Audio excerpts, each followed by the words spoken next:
नमस्कार दोस्तों, स्वागत है आपका न्यूज 3.0 में। वीडियो को अंत तक जरूर देखें और अगर आपको ये पसंद आए तो लाइक और सब्सक्राइब करना बिल्कुल मत भूलिए। नमस्कार, मैं रवीश कुमार। अपने ट्रंप साहब को हुआ क्या है, भारत की याद आ रही है तो एयरफोर्स 1 लेकर आ जाएं दिल्ली।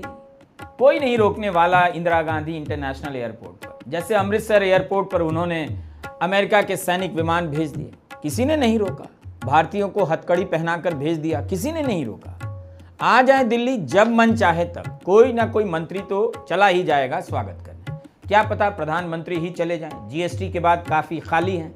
ट्रंप उदास हैं भारत को लेकर। कह रहे हैं कि ऐसा लगता है कि अमेरिका ने भारत और रूस को उस गहरे और अंधेरे चीन के हाथों खो दिया है। पता चल रहा है कि इन दिनों सैड हैं, तो खुलकर बोलिए भाई, अपने साथ इतनी सख्ती क्यों कर रहे हैं?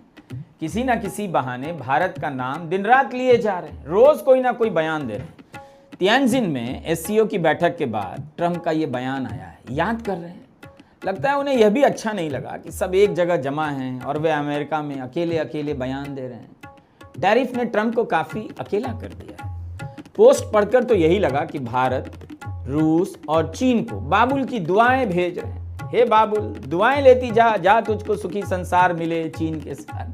कितनी मायूसी है उनके इस बयान में। ट्रंप के कारण ही तो सब विदा हुए और विदाई के आंसू खुद बहा रहे हैं। लग रहा है ट्रंप साहब साफ साफ बोलिए, हाउडी मोदी मिस कर रहे हैं तो बोलिए। पता चला मोदी जी भी नमस्ते ट्रंप मिस कर रहे हैं, उन्हें भी बोलना चाहिए, कोई प्रॉब्लम है नहीं। भारत का विदेश मंत्रालय बड़ा निष्ठुर निकला, ऐसे वक्त में नो कमेंट कह दिया। लगता है पिघलने वाला नहीं है। किस बात की जिद भाई, गारंटी के साथ नहीं कह रहा हूं, लेकिन एक बात है, प्रधानमंत्री मोदी का क्या भरोसा। पता चला ट्रंप को रात में व्हाट्सएप पर हाय भेज दिया। ट्रंप हैं कि डर के मारे हाय का जवाब नहीं दे रहे, क्योंकि उन्हें आज ही भारत स्थित अमेरिकी दूतावास ने बनारस की यह खबर भेज दी है। खबर में क्या है कि एक गैंग चल रहा है बनारस से, जिसने 18,000 अमेरिकी को स्पैम के जरिए ठग लिया है। और ठगने वालों में गुजरात के भी 6 लड़के शामिल हैं, सब इंजीनियर हैं। ट्रंप परेशान, हाय मोदी जी ने ही भेजा है या बनारस के रोहनिया वाले कॉल सेंटर से आया है। तभी मोदी जी हाय डिलीट कर देते हैं और सीधे कॉल मिला देते हैं। उधर से जवाब आता है, कौन, जयशंकर? नहीं, मैं नरेंद्र, पुराना दोस्त। ट्रंप इमोशन में है, चुप है। प्रधानमंत्री समझते हैं ट्रंप को, बोलने लग जाते हैं, दोस्त कैसे हो? उधर से कोई जवाब नहीं आ रहा, फिर भी बोल रहे, नहीं रे, ऐसा नहीं कहते कि अमेरिका ने भारत को खो दिया है। भारत ने अभी अमेरिका को नहीं खोया है। मैं तो अब भी अमेरिका को दिन रात याद करता हूँ। खोया खोया चांद दिन में ही सुनने लगता हूँ। प्रधानमंत्री मोदी ट्रंप से कहे जा रहे हैं, वो तो मैंने जज्बात में कह दिया कि सभी भारत के लोग भारत की कंपनियों से ही चीज़ें खरीदें। कहने के लिए कहा था। दिल्ली में दिल नहीं लग रहा था तो गुजरात चला गया, मारुति की फैक्ट्री में इलेक्ट्रिक व्हीकल को झंडी भी दिखा दी। दिल तो चाहता था कि टेस्ला के शोरूम में जाऊं, वहां अपनी सरकार भी है, लेकिन मुझे पता चल गया कि आपने मस्क को खो दिया है। मस्क अब आपके साथ दिखाई नहीं देते। ट्रंप का क्या किया जाए, सीईओ के साथ डिनर में मस्क को नहीं बुलाया। वैसा ही है कि सुन कल पार्टी है, तू आना लेकिन मोहन को मत लाना, मस्क को मत लाना। उसने हमें नहीं बुलाया तो मैं भी उसे नहीं बुलाऊंगा। इधर मस्क के बारे में यह भी खबर चल रही है कि टेस्ला ने प्रस्ताव किया है कि मस्क को जो पैकेज मिलेगा वो $1 ट्रिलियन का होगा। इतनी सैलरी, इतना पैकेज आज तक किसी का नहीं हुआ। यह खबर भी उसी दिन आई जिस दिन महाराष्ट्र के ट्रांसपोर्ट मंत्री ने टेस्ला खरीद ली और टेस्ला के विकास में योगदान दे दिया। प्रधानमंत्री मोदी ये सब बता सकते हैं ट्रंप को कि दोस्त, आप आत्मनिर्भर भारत की बात का बुरा मत मानना। मेरी ही पार्टी के मंत्री ने भारत में सबसे पहला व्यक्ति है जिसने टेस्ला खरीदी है। हम लोग कहते कुछ और हैं, करते कुछ और हैं। आपको पता होगा, महाराष्ट्र के ट्रांसपोर्ट मिनिस्टर हैं प्रताप सरनाइक जी। भारत में पहली टेस्ला कार उन्होंने खरीदी। अब ट्रांसपोर्ट मिनिस्टर को पहली कार नहीं मिलेगी तो किसे मिलेगी? रजिस्ट्रेशन होगा, अगर नहीं मिलेगी तो। जब मुंबई में टेस्ला का शोरूम खुला तो मुख्यमंत्री फडणवीस उद्घाटन करने गए। उसके अगले दिन गए उप मुख्यमंत्री एकनाथ शिंदे, उन्होंने टेस्ला चलाकर देख ली, लेकिन दोनों ने खरीदी नहीं, शायद पसंद नहीं आई हो। टेस्ला के शोरूम का उद्घाटन मुख्यमंत्री ने किया, अगले दिन उप मुख्यमंत्री ने कार चलाकर देखी। और कार किसने खरीदी? ट्रांसपोर्ट मिनिस्टर प्रताप सरनाइक ने। केबीसी में यही सब तो सवाल आते हैं, तो आज से इसे याद कर लीजिए केबीसी भी भारत का यूपीएससी है। भारत में पहली टेस्ला खरीदने वाले व्यक्ति का नाम, सही जवाब महाराष्ट्र के ट्रांसपोर्ट मंत्री प्रताप सरनाइक। टेस्ला से जो आत्मनिर्भरता आएगी उनके जीवन में, वो मारुति से वैसे भी नहीं आने वाली थी। तो प्रताप सरनाइक ने अच्छा काम किया। अब कह रहे हैं पोते के लिए खरीदा। अब उनका नाम हमेशा हमेशा के लिए फॉरएवर केबीसी में लिया ही जाता रहेगा। जो केबीसी में लिया जाएगा वही तो भारत का इतिहास कहलाएगा। ब्रिटेन की उप प्रधानमंत्री हैं एंजेला रेनर। उनका पत्र आपको देखना चाहिए, अलग ही लेवल की नैतिकता है। इस्तीफा दे दिया। एथिक्स को लेकर जांच हुई तो पता चला कि उन्होंने गलती की है। फ्लैट खरीदा था तो उसका टैक्स कम दिया।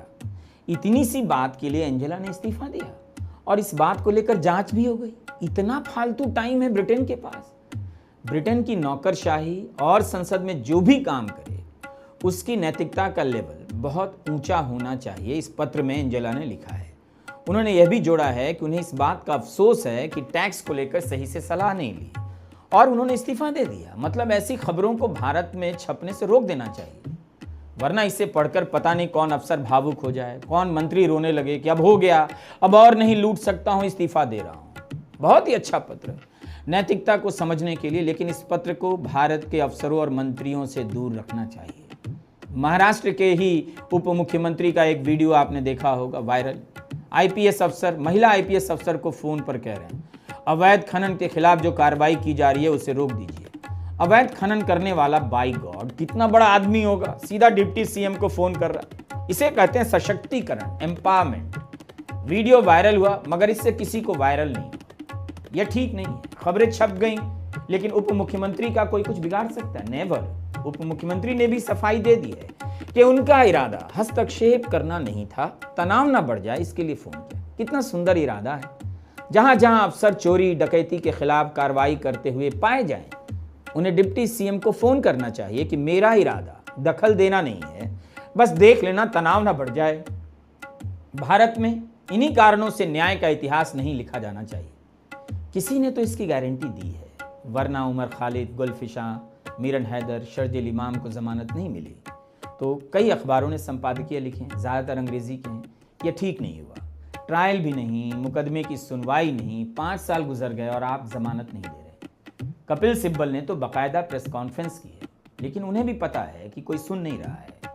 सुनवाई अब बंद हो चुकी है। सिब्बल सुप्रीम कोर्ट जाएंगे, लेकिन सवाल है कि जमानत का मामला इतना जटिल तो नहीं है जीएसटी की तरह। और सुप्रीम कोर्ट ने कहा है कि जो चार्जशीट फाइल होती है ये केवल एक एजेंसी की का ओपिनियन है, ये कोई प्रूफ की चीज़ नहीं है। तो आप अगर चार्जशीट को प्रूफ मानने लगो तो फिर तो किसी को बेल मिलेगा ही नहीं। सर जब लॉजिक कॉन्स्पिरेसी की बात चल रही थी, अमरावती में जो स्पीच दी गई, तो तब ये वही बात बोली गई कोर्ट में जाने एजेंसी के द्वारा कि उन्होंने कुछ व्हाट्सएप ग्रुप्स बनाए, कुछ तो बताइए ना व्हाट्सएप ग्रुप्स में क्या है, पढ़ लीजिए व्हाट्सएप ग्रुप। ये व्हाट्सएप ग्रुप की ज़्यादा बात नहीं कर रहे, ये बात कर रहे हैं प्रोटेक्टेड विटनेसेस की, जो बयान है जो किसी को बताते नहीं है, समझे ना। तो व्हाट्सएप ग्रुप में तो कुछ है ही नहीं। आप बिल्कुल देख लीजिए, बता दीजिए मुझे, आपके पास है वो व्हाट्सएप ग्रुप। उन्होंने कुछ पैम्फलेट्स वगैरह के बारे में बताया, क्या वो दिखाया उन्होंने कोर्ट में? हाँ, तो क्या पैम्फलेट में लिखा है इनसे की बात? कोई ऐसी बात ही नहीं है भाई। प्रोटेस्ट तो मेरा संवैधानिक हक है, हर नागरिक का संवैधानिक हक है। तो इसका ये तो नहीं कि हम यूएपीए में हमें अंदर करेंगे। कोई तरीका है जिससे आप खुद को समझा सकते हैं कि बिना सजा के मुकदमे की सुनवाई के किसी को 5 साल जेल में रखते हैं और जमानत नहीं देते? ऐसा लगता है कि भारत में जेल जाना ही एकमात्र संभावना बच गई है। हर किसी पर जेल का खतरा मंडरा रहा है और जेल जाने के नाम पर घर बैठा आदमी भी घबरा रहा है। किसी के लिए भी आसान है फर्जी केस में फंसाकर जेल भिजवा देना, झूठ बोलकर जेल भिजवा देना। स्कूल से ही जेल के बारे में बताया जाना चाहिए कि कैसे जेल भेजा जाता है और कैसे जेल भेजने के नाम पर भारत में एक इंडस्ट्री चलती है। बाकी तो कोई ऐसी बात नहीं कि इस नाइंसाफी को कोई समझ ना सके, फिर भी जमानत नहीं मिलती। जमानत ना देने वाले जजों का नाम क्या केबीसी में पूछा जाएगा? अगर यह इतना महान फैसला है तो केबीसी में पूछा जाना चाहिए। नमस्कार, मैं रवीश कुमार।